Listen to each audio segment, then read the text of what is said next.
نبارك ونهنئ هذا اليوم لعموم الشعب الكردي وكافة الشعوب المحبة للسلام، وعلى رأسهم قائد الإنسانية عبد الله أوجلان. ونحن حين نستذكر تأسيس حزب العمال الكردستاني تتجلى فينا روح المحبة، واليوم الذي ناضل فيه الكرد لأجل حريتهم وحقوقهم.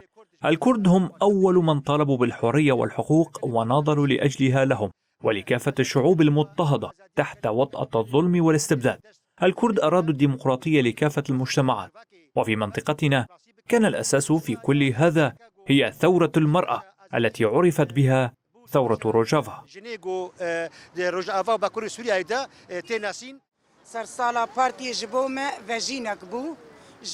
إن هذا اليوم بالنسبة لنا يوم الحرية والمقاومة، وأصبح لنا عيداً كبيراً وفي بداية تأسيس الحزب، حين تحدث القائد أبو بكلمات في أنقرة وقال: كردستان موجودة ولكنها أسيرة رأسمالية. ومن حينها بدأ النضال ببضعة شباب من شباب الكرد الجامعيين، وحينها فقط شعرنا بأننا أحياء وانتعشت أرواحنا. ونحن الشعب الكردي تعرضنا للاضطهاد كثيراً في كل أجزاء كردستان، وحوربنا كثيراً من قبل أعدائنا الذين لم يتركوا لنا وطناً وأرضاً حينها.